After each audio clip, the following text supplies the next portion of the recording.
Good evening and welcome to our live talk tonight about same-day joint replacement.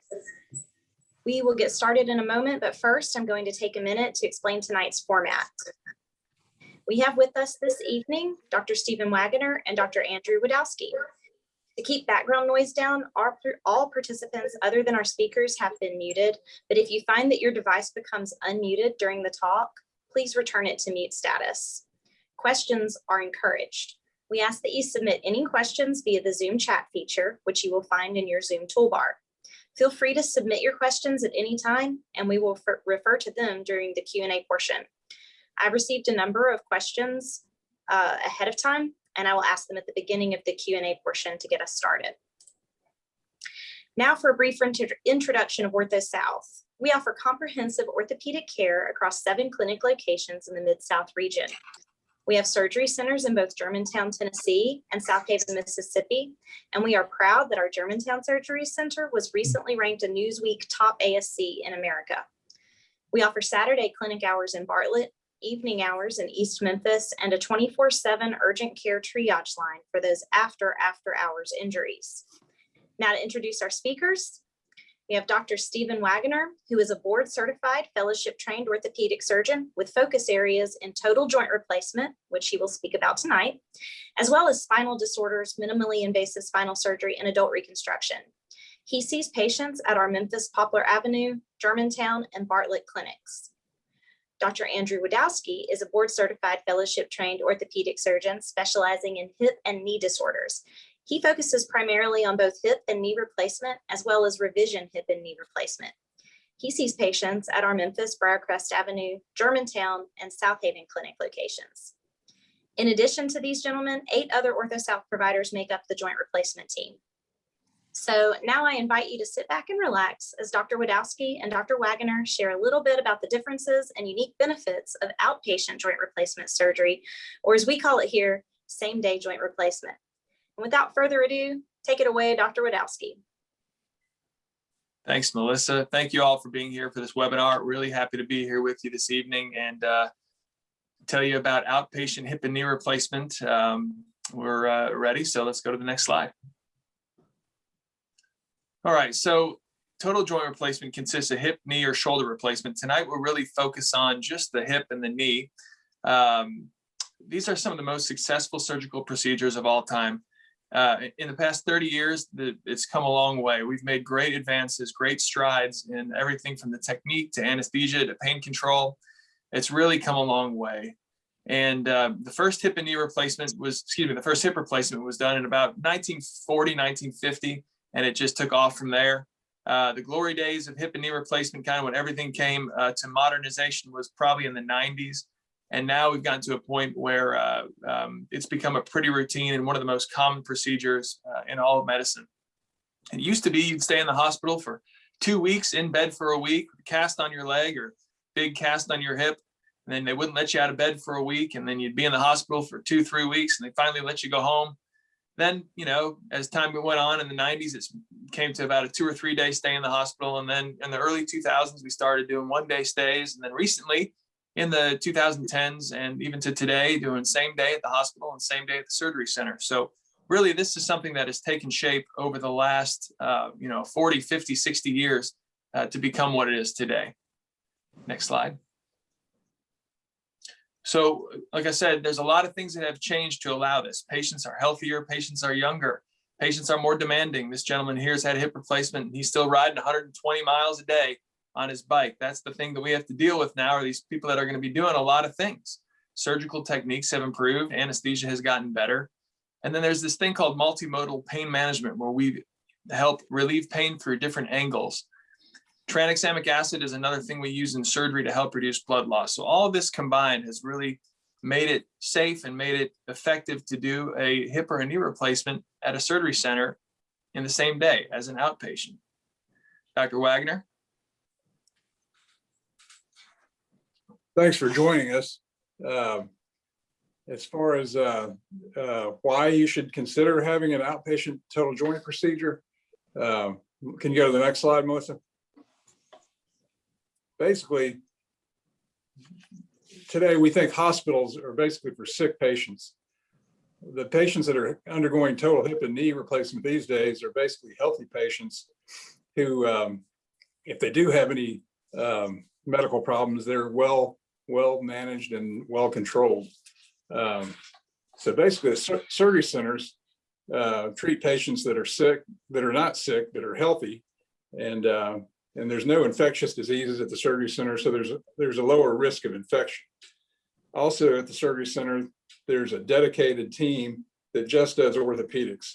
Our OR team, including the nurses, anesthesia, surgical techs, physical therapists, they all specialize in orthopedics and in total joints. Where at the hospital, you have different, in the OR, there's nurses that take care of general surgery patients, all different types, OBGYN. So at our surgery center, we just treat orthopedics, and that's the only thing that we do there.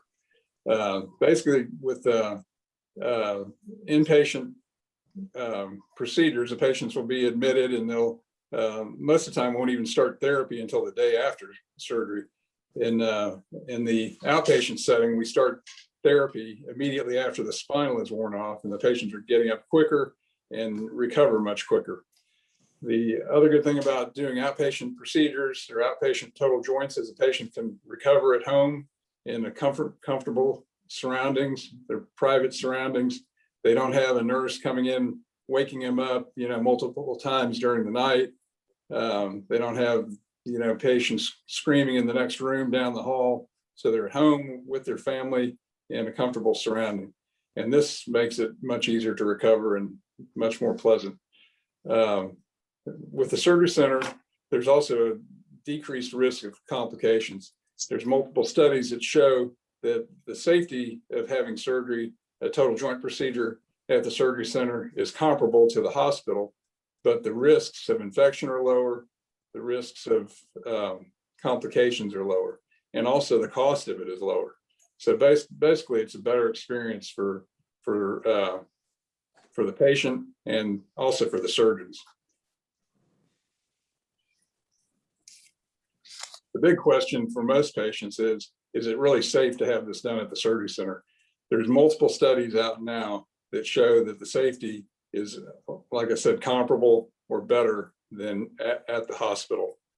So we have no qualms about doing patients at the surgery center.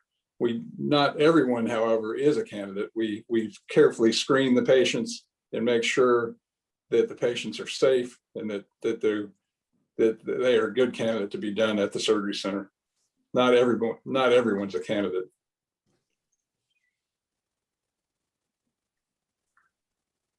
Drew, you want to go? Yeah, absolutely. So Melissa, if you go back one slide, I just want to say, along with what Dr. Waggoner said, yes, not everyone is a candidate, but a lot of patients are candidates for this. We screen patients pretty heartily to make sure that every medical problem that you have is well controlled. But we've built this program over the past 3 years. We've used multiple different studies, multiple different patient scoring systems, literature-based, evidence-based protocols to figure out who is a candidate, who should be able to do this at the surgery center, and who really would be safer to do at a hospital. Who's safe to go home that day? Who would need another day or two stay to let the cardiology, the heart doctor see him, or to let an internal medicine doctor see him, just to make sure medical problems, heart issues, lung issues are taken care of safely. So not everyone is a candidate for this, but most people are. Again, over the past 3 years, looking at multiple papers with multiple consultants with people around the country, we've built this program. And so it's based on validated protocols. Our goal is to give you the best outcome and the safest outcome possible. Next slide. So medical problems really are the number one thing that would decide, hey, can your hip or knee replacement be done in the surgery center or should it be in a hospital? But again, most people have a couple of medical problems that are well controlled: diabetes, high blood pressure. And as long as they're well controlled, you're a candidate to have your surgery at the surgery center. You have to be really motivated. You have to know that the recovery is going to be doing normal things at home. That's part of your recovery: getting into and out of your car, getting into and out of your bed, going up and down stairs. You have to know that you're going to have to do this afterwards by yourself or with the assistance of someone in your family or a friend to help out. You've got to have a good home support system: family, friend, church members, community center members that can come over and check on you or stay with you for a day or two just to make sure everything's okay. And obviously, we don't want to do any big complicated surgeries that would end up in a lot of blood loss or a major risk of complications at the surgery center. We will screen you for that with x-rays and your individual situation. But pretty much most patients that are having a hip and knee replacement have run-of-the-mill standard osteoarthritis, and that's acceptable to do at the surgery center, no question. Next slide. So preoperatively, there's a lot of things that go on behind the scenes once you decide to have surgery with your surgeon. So first you discuss in the office, can I have my surgery at the surgery center? Yes. The next step would be to meet with the patient navigator. We have a couple that you'll meet with when you decide to have your surgery with us. We'll have you see one of our nurse practitioners or your primary care doctor to get medical clearance. And then you'll meet with our anesthesia team. We have a couple of anesthesia doctors who are very, very well versed in caring for total joint patients. And again, our CRNAs do nothing but orthopedic procedures at our surgery center. And then you'll attend the preoperative joint class, which is highly educational, answer a bunch of questions you have. Once you decide to have surgery, this sort of stuff is on autopilot. We'll tell the people who are in charge of getting you all these appointments to make it happen, and we'll take care of it all for you. It's very smooth, very streamlined. And I think most people say that the process is easy and they've learned a lot through the process. Next slide. Anesthesia. So what are the things that have allowed us to do this in the surgery center as regional blocks? So you can see in the top right corner there of the screen of the patient getting a shot in his leg. That's the inside of your leg, of your thigh. And that shot is called an adductor canal block. That will provide anesthesia or pain relief for a solid day or day and a half to the inside part of your knee and the front part of your knee, which is where we make the cut when you have a knee replacement. A spinal anesthesia is what you see on the bottom picture there. It's sort of like having an epidural, sort of a different space, but it will provide numbness and inability to move from about the mid-waist belly button region down to your toes. And that lasts anywhere from 3 to 4 hours, depending on how much medication is used and your size. And then during surgery, we'll inject the tissues around your knee or your hip with a long-lasting local anesthetic that'll last a day, day and a half, 2 days to get you through the worst of it while you're at home. And then again, multimodal pain management, which we'll get into in a second, to attack the pain from multiple different angles. Dr. Waggoner, you're up next. So basically, multimodal pain management has basically revolutionized outpatient surgeries. It has, by the use of multiple medications, we can decrease the amount of opioids or narcotics used and help control your pain.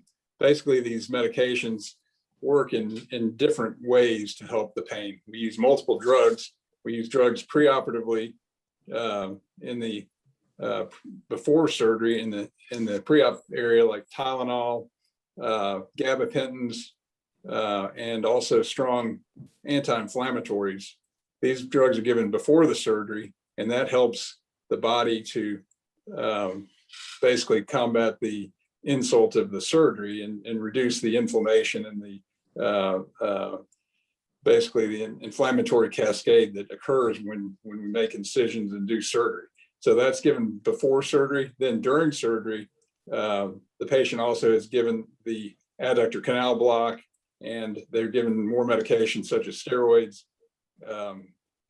and other medicines like the gabapentins or ketamines to help block the nerve pain.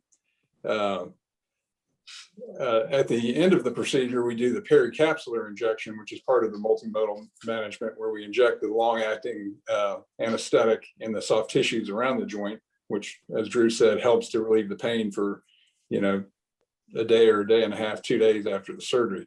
Then in the post-op setting, we again give patients the strong anti-inflammatories.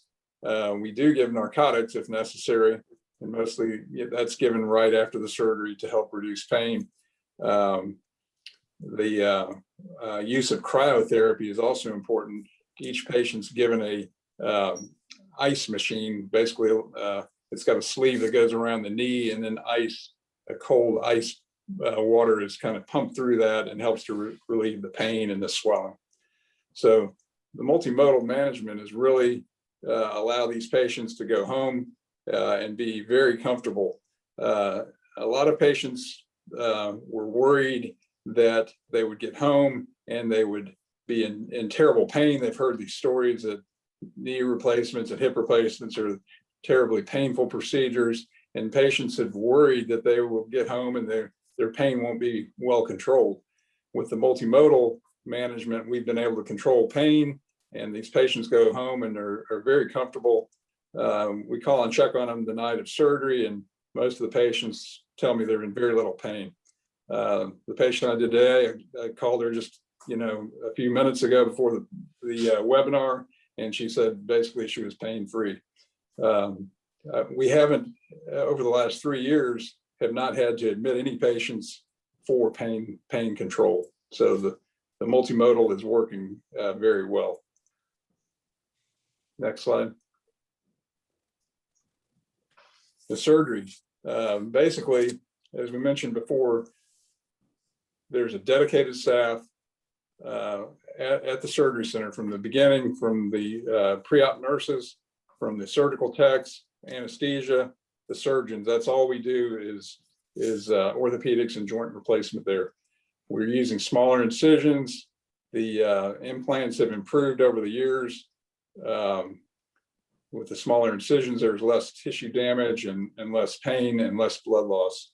We're also using the tranexamic acid, which is a drug that's given intraoperatively, which reduces blood loss, and the chance of transfusion or the need for transfusion is minimal. There are very few patients that need blood transfusions after these procedures, and at the surgery center, we haven't had to give any transfusions. The pericapsular injection, also with a long-acting anesthetic, is very important. The slide here shows the incisions for total hip replacements. There are basically two techniques for the total hip. That can be the posterior approach, which is the older standard approach, and now there's an anterior approach. Both approaches are amenable to be done at the surgery center, and we do both. Some surgeons will do the anterior approach, others do the posterior approach, but both are done at the surgery center, and patients go home the same day and are up and around the same day with minimal pain. Post-op, basically the patients go to a private or semi-private PACU room, or the post-anesthesia care unit room. They have a nurse, an RN, which basically is a one-on-one nurse for the patient there. Where in the hospital, basically one nurse can be taking care of up to 3 or 4 patients. So you basically have your private nurse there taking care of you. You would be giving pain medication, usually narcotics and anti-inflammatories, and a dose of antibiotics after the surgery. The physical therapy begins right after the spinal wears off, which is usually an hour or 2 after the procedure. And then the patient's getting up with the physical therapist, which is an orthopedic therapist that gets them up and ambulates them and teaches them what they need to know, how to take care of their joint and how to begin doing their home physical therapy. And then the patient will be discharged home when they're stable, when they're comfortable on the medications by mouth, and when they're ambulating with a walker independently, and when they're able to void. We call the patients that night after surgery to make sure they're doing fine, and then they're called the next day, and the 48 hours post-op by either the physician or PA or nurse manager. So basically, the patient has 24/7 access to a physician. Just because they're not in the hospital doesn't mean that we're not checking on them. And if they need anything, they can call the office 24 hours a day and either talk to a physician or PA or one of the nurses. So there's multiple touch points. We're always in contact with them, and if there's any problems, they can call us right away. Drew, you want to go over the typical day? Sure. Yeah, this is a list of kind of what the typical day looks like for the first surgery of the day. You as a patient would arrive about 5:30 in the morning, get an IV and finish the paperwork. And then we ask everybody to use skin wipes to help reduce colonization of bacteria on your skin. That will help reduce infection. We'll also place some betadine in your nose to help decrease the risk of staph colonization. Surgeon you'll meet with at about 7 o'clock, and then we'll confirm the correct extremity, and we'll mark it with an ink pen. And then quickly thereafter, you'll get your peripheral block, the adductor canal block, like we talked about earlier, and then you'll be in the operating room right about 7:15, where they do the spinal block. Surgery will start after you get positioned about 7:30, and be done about 9 to 9:30, and then head to the recovery room where the spinal wears off. You get a light dose of narcotics, eat some lunch, let the spinal wear off even more, and then about noon hits and you'll get up and walk, and therapy will come by and get you up with a walker and take you in the hall, and you'll show off your new joint to everybody, and then you'll be home about 1 o'clock after the second dose of antibiotics are given. So it's relatively quick, it's very organized, and it's very, very individual. You'll find that, it's very one-to-one. You'll have your own nurse. The physical therapist will be focused on you. They're not focused on seeing the 20 patients in the hospital floor that they have to get to by 10 a.m. You'll have another nursing assistant there to help you get to the restroom, people to bring you the food that you need for lunch. It's very individualized. The experience is great, and it's very attentive. Next slide. So as take-home points, as we near the end here, there's multiple studies that show that having your total joint replacement, either a hip or a knee, is safe or effective in the outpatient setting. It's proven to be as effective as in the hospital by multiple studies, if not safer. You must have a healthy patient who is motivated. They must have a good support system. And from our standpoint, patient safety is paramount. We have not just the doctors working to keep you safe, but all of our PAs, nursing staff, the nurse coordinators, care coordinators, anesthesiologists, CRNAs, they're all there to keep you safe. There will be less post-op pain given the multimodal anesthesia use, lower risk of complications, and higher patient satisfaction. Our patient satisfaction is above the national average for surgery center satisfaction scores. I think you'll find that it's very attentive, very personal, and you'll have a really, really good experience at either of our centers. Just put here for your information a couple studies that look at outpatient hip and knee replacement. There are many more just like it in our major journals. If you need any more, let me know. We'll be happy to get them for you. Next slide. Yeah, and yep, I guess this is the last slide. This is just the home run slide. It's safe. Again, we've built this program over 3 years to get you all this experience as a patient. We want it to be safe, and we want you to have the best outcome possible, and we want you to have a good experience while doing it. And I think it's a good experience for a lot of patients. You'll enjoy it very much. So with that, any questions? All right. We did collect several questions ahead of time, and we've already got some questions popping up in the chat. So I'm going to start with one of these original questions that came in. What can you do if you continue to have pain long after surgery that is possibly caused by scar tissue? Is there a minor surgery that can be done to clean up that area? Yeah, that's a great question. Yes, that surgery does exist, but each situation is different. It's hard to just say, just given that information, that is what's right. There's a lot of things that are available to prevent scar tissue, and surgery is just one of the things that can help prevent it. I would just encourage that question, asker to talk to their doctor about it and get an individual response for that patient. Very nice. Thank you. Sure. The next question is, after having a total knee replacement, about how long is the recovery period? And when will the knee feel like normal and the pain stop? Yeah, good question. I'll take this one and then I'll turn it over to Dr. Waggoner for a couple questions. So I tell my patients, and most would tell their patient, that it takes a solid 3 months to get to a point where you say that you're pretty happy with your knee replacement. We know that functional level and pain your functional level actually gets worse for the first 2 weeks after surgery. And then somewhere around the 2-week mark, it starts to even off. By about 6 weeks after surgery, you're kind of where you were before surgery as far as getting out, going, doing things, getting back to most activities. And then by about 3 months, when the swelling is really gone and you've completed your physical therapy, that's when you can say, all right, I'm happy. This is great. I'm ready to go. Now, that's just an average. Most people are even faster than that. There's police officers and people that are secretaries that return to work at 2 weeks. It's just about, everyone is different, and there's a wide range of normal. But on average, it takes about 3 months to fully get over a knee replacement. Dr. Waggoner? I agree with that. I mean, like you said, 6 weeks, most people are doing very well, but it takes a good 3 months, and people will continue to improve up to a full year after surgery. Thank you, guys. Our next question, if someone lives alone, can they come straight home after outpatient surgery, or would they need inpatient rehab? I'll take that one.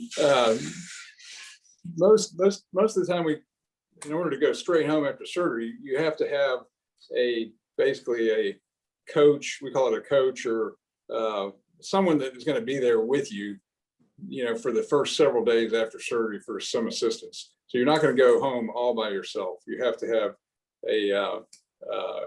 another person that can really help you. This patient or this person will go to pre-op classes with you and learn how to help and take care of you when you go home. You'll be up doing things on your own, but you're going to need a little bit of help with some meals and things like that. So most of the time, we don't send patients to rehab anymore. It's better to work with your family members and your friends and have them help you for the first few days after the surgery, rather than go to a rehab facility. All right, thank you very much. If someone has bone on bone, is this surgery right for them?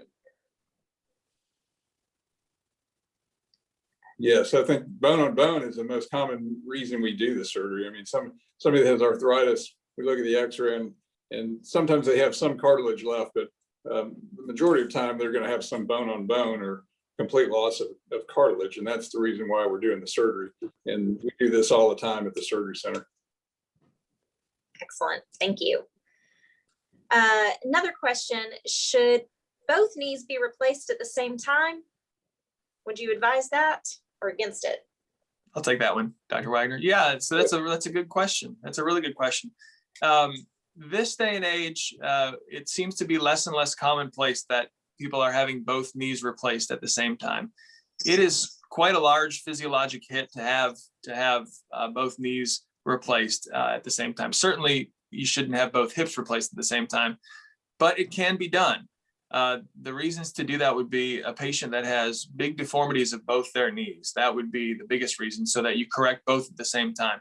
But just a mild deformity, mild amount of arthritis, no, we call it having staged bilateral knee replacements, and we can do them about 6 weeks to 3 months apart. And that's to just ensure the first one is healed and has as best of an outcome as possible. You can really focus on the individual therapy, one knee at a time, and then we can do the next one in about 6 weeks to 3 months. But again, everyone's different, and each individual patient's situation is different. So just talk to your individual surgeon about that, and we'll be happy to guide you anyway. Thank you. And the next question, I like this one. How likely is it that someone could get back to participating in fitness programs such as running, CrossFit, and tennis after joint replacement? That's a great question. And on our Instagram, Dr. Owen Tabor was just published in Memphis Magazine, or it was Memphis Health Magazine, for getting patients back to running after knee replacement. And so that's one thing that's okay. Knee replacements in the 90s, early 2000s, they'd wear out quick. They had a different style of plastic compared to today's knee and hip replacements. Now things are much more durable today. We even encourage you to be as active as possible on your hip and knee replacements. It's very likely that you get back to your normal activities: running, cycling, tennis, walking, all your hobbies. Nothing is discouraged. CrossFit after hip and knee replacement. Wow, that's excellent to know. Yeah. Moving over to our the questions asked tonight, we have a question. I developed a blood clot following knee surgery 2 years ago. Would that preclude someone from having a hip replacement as an outpatient? I'll take this one again, then I can turn it over to Steve. No, that would not preclude you from having a hip or a knee replacement as an outpatient. We would just put you on a stronger anticoagulant after surgery. You may have heard of the medicines Xarelto or Eliquis. Those are a little bit stronger blood thinners that are still safe to use at home. They don't need to be monitored by any blood test. We'd also likely have you see a hematologist before surgery to determine the cause of the clot, if it was just from surgery, or if there is an underlying clotting disorder or a hypercoagulability disorder. That means you're easy predisposed to having clots. We'd want to make sure that there was nothing like that. And if they found something, we would have to talk. But again, we want to do this as safe as possible. We want to make sure your outcome is as good as possible. And this is a situation that actually has happened. It's more common now with more patients moving to the surgery center. It's more common than you think. They had a blood clot, 20 years ago in the hospital after a knee replacement. Now they need their other knee or hip done. Yep, we'll take you to the surgery center and we'll treat you just the same. Great. Here's another question. What is normal, to lose the ACL or PCL or both? Dr. Waggoner? What is normal? You mean during what type of replacement? There's different types of knee replacements. One is a cruciate retaining where the PCL is retained and the ACL is removed. The other one is a posterior stabilized knee replacement where both the PCL and ACL are both removed. So if a patient has an ACL deficient knee, or if they've torn their ACL before, we're not going to replace the ACL, but the knee, either type of knee can be done for that patient. So some surgeons will use the posterior stabilized knees, others will use the cruciate retaining knees, but both knees do very well. Thank you. Our next question is, for out-of-town patients, do you recommend that they stay locally for a period of time after surgery? Out-of-town patients, if they live, a long way where they're going to have to travel by car or plane, they probably would need to stay in town for a couple of days until they return home. But the majority of our patients are from fairly close by. If they're within, hour to 2 hours drive, they can safely go home. Thank you. And how soon is outpatient physical therapy started after surgery? Outpatient therapy will begin usually the next day or within 48 hours. The patient will be also given home exercises, which they can start right away at home when they get home and the next morning. But usually we like to get them in PT the next day or within 48 hours after the surgery. Excellent. Dr. Wodowski, do you recommend preoperative therapy to build support muscles? That's a great question. We don't routinely prescribe prehab, but at the visit where you decide to have your hip or knee replacement, we'll check on your muscles. We'll make sure they're as strong as they can be. If there's any sign of weakness, we'll give you some exercises to do, or put you in a couple visits to physical therapy to make sure you're as strong as you can be. A little bit of weakness isn't too big of a deal, but having a significant amount of quadriceps or hip flexor weakness, we got to get that stronger before we do your joint replacement. And it won't take much, but it's difficult because your joint will hurt and it's hard to do that therapy. So really the secret is to do as much therapy as you can and exercise as you can beforehand, get it as strong as you can be. If it's not perfect, it will be after your joint replacement. We'll get you stronger. Excellent. Thank you. Sure. Next question, how long is the rehabilitation period? Or how long is rehab? Right. Yeah. So after surgery, I would imagine. So approximately 3 months, but again, that's just an average. Most people need about 6 to 8 weeks of physical therapy, and then they, do what we call graduate, where the physical therapy will say you're good. You got to a point where you can do this on your own now, and then for the next couple of months, you'll be doing gentle, simple exercises, 5 minutes a day at home, just to maintain the gains you've made with physical therapy after your joint replacement. It's not uncommon, though, for people to need 3 months or a little bit extra afterwards just to get that final push, just to get things going. Most people about 6 to 8 weeks before they graduate. And it's not 3 times a week for 8 weeks. For the first couple of weeks, 2 or 3 times a week. For the next couple of weeks, 1 or 2 times a week. For the next couple of weeks, once a week. They kind of slowly taper it off based on how you're doing, and they can titrate it, go up or down based on if you need a little bit more or a little bit less. So again, everybody's different, but on average, approximately 6 to 8 weeks. Thank you. The next question is an MRI necessary prior to joint replacement surgery? So there is, I'll take this one, I'll turn it over to Steve. There is one knee system that would require you to have an MRI before your knee replacement. But I can't think of anyone that uses that system currently at our surgery center. So no, it's not required. Now, most people will have an MRI just to make sure that there's not a big tear or something else going on if they have symptoms consistent with a big meniscal tear or a tendon tear. But for the most part, no, it's not required that we get an MRI before you have a hip or a knee replacement. No. Thank you. Dr. Waggoner, how long does a knee replacement last? The newer knee replacements, we don't have long-term follow-up on them, but they're looking like they're going to be lasting from some of the testing that's been done on them 30 to 35 years. The previous knee replacements and hip replacements, we used to tell patients that, this is going to last you 15 to 20 years. You need to wait until you're 60, 65 years old before you consider even having surgery, because you don't want to have, multiple procedures done on your knee or your hip. So today we do routinely do patients that are either in their 40s or 50s and don't tell them that they have to wait until they're over 65 years of age to have the procedure done. So the newer knees are going to be lasting a lot longer, and that's basically because of the polyethylene or the plastic that's put in the knees is much more durable than what we used to use in the past. And there's some newer knees now also that we're using that are typically we used to use cemented total knees, and now we're some knees and younger healthy patients we're doing bone ingrowth knees where the bone grows into the prosthesis and they're not cemented in place. And those the studies on those look like they're going to be lasting much longer also. Excellent, thank you. Our next question, I've got a couple of these actually. Is there a weight limit or weight requirement for the outpatient joint replacement surgery? I'll take that one. We there's not a weight cutoff, but we use what's called the body mass index or BMI.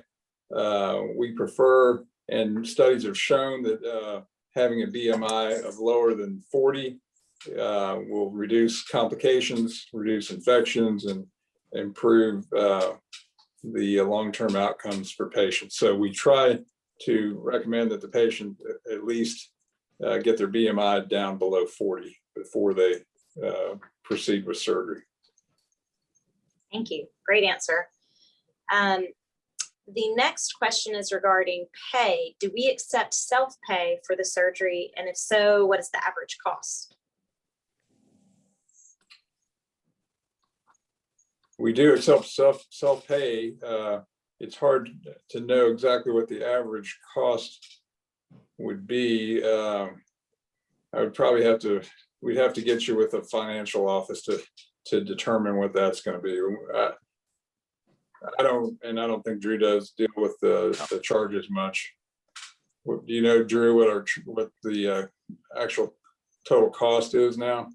I don't, not off the top of my head. No, sir. We'd have to get you with the financial office.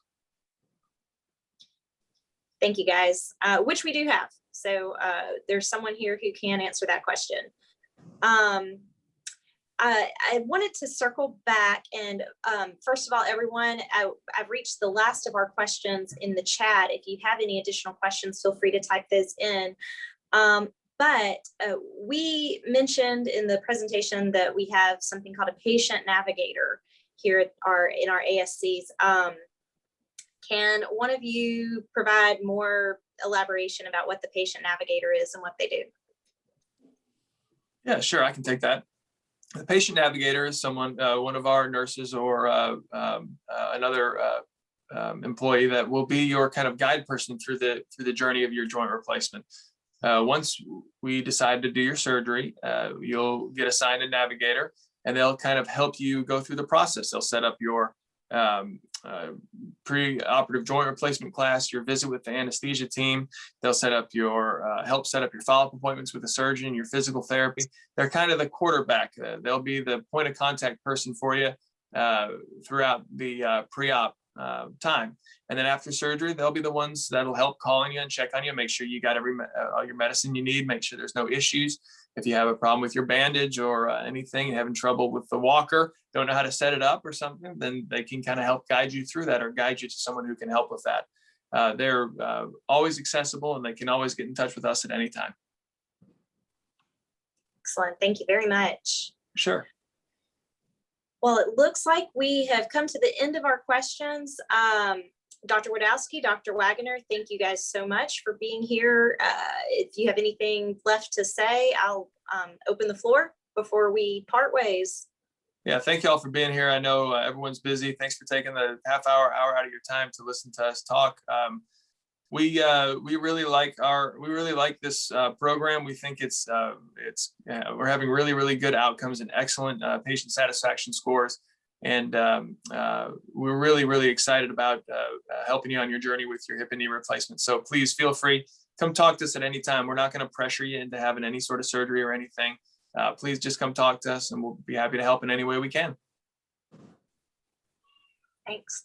Dr. Waggoner, any parting words? I agree with all that Drew said. I mean, like I said, this is a great option for most patients. All patients aren't candidates, but we'd be happy to talk to you and evaluate you in the office. And if you want to go this route, we'd be happy to take care of you. And I think you'd have an excellent result. Excellent. Thank you, everyone, for your participation tonight, for these great questions. We will, this session has been recorded, so it will be available on our website within the next week. And we will put it out on social media channels. So feel free to check back to our website and return to it often. And with that, good night, everybody. Thanks, Melissa. Appreciate your time. Thank you. Thanks. Thank you. Yes, sir. Thank you.